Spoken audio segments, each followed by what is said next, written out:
What is up, guys? Young Happy here, back with another video, and boy do I got a story to tell you guys today, man. We're playing some Black Ops 3. This is a live commentary, so forgive me if I play like total shit. But anyways, let's get into the story. So, classes at my college, Old Dominion University, ended like last Monday. And basically, it's final exams weeks now, so we don't come to any more lectures. The only time we come to class is when it's time to take our final exam. So, you know, it's the best time of year and also the worst time of year because, yeah, we don't have to come to class, but we also gotta take our final exams to study our ass off, and hopefully we don't ruin our GPA and our grades because of it. So my first day on final exams weeks, I didn't have an exam, so, I got to stay at home. But then my mom ended up telling me that I had a car recall on my car. Basically, the airbag was going out bad, and the company that made that car was saying that everyone has to go to their dealership and get it fixed because it's not safe anymore. And the best part about those recalls is that they're free. So, you know me, I didn't want to go, but my mom highly suggested that I went with her, or pretty much to give me a choice because it's a good learning experience to go to a dealership and learn how to do something like that. Even though it's pretty self-explanatory, man, I'm getting shit on today. So I go to the dealership with my mom at 9:30 because that's when the appointment was, and we give them the keys. We go do our thing until, oh, that's a sentry gun. We go do our thing until they call us back to come get our car. So we went to like a restaurant and got something to eat, no big deal. So 2 hours later, we get the call saying our car is ready. So we go and get the car, right? Now here's the thing, you know, on the phone when they told us to get the car, they do what car dealerships and repair places usually do and say, oh, we found a couple things wrong with your car, then we highly suggest that you fix them, and like always, we always tell them, no, we're okay, maybe another day, even though we mean, no, we're never gonna fucking pay you to fix that because we know that you're bullshitting us. Oh my gosh, I'm so bad. But when we arrived to the dealership, they end up telling us that, your taillight went out. And we're like, wait, what? How did our taillight go out? When we gave it to you, the taillight was working. Yeah, so we gave them a car with a working taillight, and they're trying to give us a car with a non-working taillight. And me and my mom look at each other, and we're both thinking, this is utter bullshit. Like, what did they do to our car? Are they trying to make us, like, pay extra money for, like, some bullshit thing that they did? Because we gave them a car for a recall on an airbag. And one could say, like, oh, well, no way could they have done something, you know, because all they did was fix the airbag. But on my car, to get to the airbag, it's in the front of the car, and right next to where they were messing, there's a fuse box. And the fuse box is where all the electric shit goes, and the tail light is connected to that fuse box. So we're sitting here thinking, like, what did they do? Like, they could have, like, hit something in the fuse box or messed with the wire or something, and that's why the taillight is no longer working. But no, they insisted that they didn't do anything, and that the bulb just went out. And here's the thing, we didn't get that bulb too long ago. Like, that bulb is new, and it's supposed to last for years. Yes, is it possible that it went out? Yes, it is possible, but is it likely that it went out? No, and we weren't taking that, and we're not gonna trust their word on it because they always try to make you pay for extra shit that you don't need anyways. And for most things, you would be like, okay, yeah, we'll just suck it up. But no, a taillight is $300, guys. That's not some cheap, that's expensive shit. So for like the next 10 to 15 minutes, my mom is sitting here arguing with the freaking front desk guy. And the front desk guy is just sitting here, man, like, he is just so done dealing with my mom. So when my mom finally asked if, like, he could talk to the manager, he immediately says yes, no hesitation. He's just over it entirely, man. So we eventually get to talk to the manager, like, 10 minutes later, and he's like that stereotypical manager with the smile always on his face and the peppy attitude, the guy that you just cannot stand to talk to for that long. You know, so we're talking with the manager for like another 30 minutes, and then he goes away and he says, I'll be right back, is that okay? And we're like, yeah. We wait another 10 minutes for him to come back. At this point, me and my mom are thinking that they're just like trying to use time against us to make us leave, you know, like basically tell us to say, screw this isn't worth it anymore. But nah, we persisted. So the guy comes back eventually, and he's basically saying the same thing that the guy at the front desk was saying. It's just all recycled.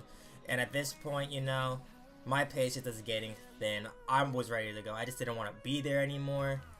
But at the same time, I don't want to pay for a freaking $300 taillight. And my mom, on the other hand, my mom was not going to let them like beat us. She was determined to give them the D. Get us a free taillight, basically. And I was with her. I wasn't gonna leave her alone. Wasn't gonna let no dealership bully us out of a taillight. That's not how we roll with this family, man.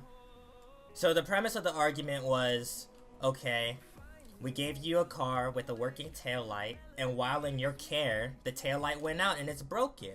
So you should do something about it. Give us a new taillight because that's not fair.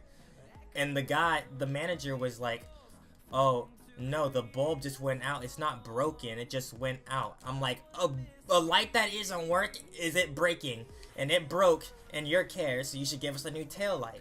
And that's how the argument basically went back and forth. Just those two sentences going back and forth. It was really annoying, guys. So, you know, I don't know the title exactly of the person above the manager, but we ended up talking to that person. It was a woman. And, you know, she was like the final boss of the situation. So we get called into this woman's office. She seems like a nice lady, right? Smiling, making us feel comfortable in her nice little air-conditioned office on the hot sunny day. And she tries to basically say the same thing that the manager and the front desk person said, but in a more nicer tone. And once again, my mom wasn't having it. I was kind of sitting there awkward, like, oh god, please let this end, because I don't want to see the wrath of my mom go off on this, like, nice woman, even though she wasn't really nice because she was trying to make us pay for a taillight for no reason. So basically what she was saying, that it's not the business's responsibility that your like taillight went out, or doesn't even matter if it was a taillight, if anything freaking went out, if our mechanics didn't break it physically like themselves. And then they tried to use the example like, see it as if you went to the bathroom and the light was working fine, and then if someone else goes in, the light goes out. Is it the person's before that person's fault that the light went out? And my mom was like, no, that's a terrible example, because it is a terrible example. Then my mom hit him with the counter example saying that, okay, say freaking a person was in Walmart and they spilled like their drink on the floor. And then a person later comes along and slips on that drink that the person spilled, and there was no wet floor sign, then it's Walmart's fault, you know? Because the person got hurt under, like, their property and their freaking service. So Walmart has to do something to compensate for it. And I thought that was freaking OP, man. So, you know, to be expected, they completely disagreed with that example, saying that no, their example was correct even though it was utter bullshit. And then she ended up saying that, okay, we know, like, we're not supposed to pay for the freaking tail light, but we're gonna do it anyways because it's the right thing to do. And we're like, if it was the right thing to do, how come we've been having this conversation for freaking ever? Basically, I think because they didn't want us to give them a bad review, because, you know, another funny story, 2 years back, we took my car into that same dealership, and they ended up losing our car. And, you know, they ended up calling us saying that they found the car a couple hours later and that they accidentally put it on the auction truck. My car was about to be freaking auctioned off somewhere. And after we told them that, you know, that's when they started sucking dick a little bit. So they freaking end up telling us, like I said, they were gonna pay for the car tail light. And it was like smooth sailing from there, except for when they said that, you know, we're gonna pay for it this time, but just know that for the future, if something like this happens, like something goes out such as a tail light while under our care, it's not our responsibility. So good to know that if something bad happens to our car while they're working on it, we have to pay for it and it's not their fault. Note taken. We're never going back to that dealership ever, and I don't think anyone else should. That's why, like, you know, I was kind of hesitant on revealing who this, like, car manufacturer and dealership is, but I'm not gonna do it. Man, that's why I always hated car dealerships, man. They're a pain in the ass to deal with buying a car, and they're a pain in the ass to deal with when something goes wrong with your car. So we got the free taillight, everything's good, we're happy. And yeah, moral of the story is, don't trust car dealerships, and make sure you have evidence that nothing is wrong with your damn car before you turn it in, because they would try to say that they already found it like that when it wasn't. They probably fucked with it, and you could tell them, no, we have proof. So you don't fall for that shit. Anyways, if you guys like the video, make sure to leave a thumbs up. If you guys want to see some more content, feel free to subscribe. It's been your boy Young Hampton, and I'll see you guys on the next video. Peace out.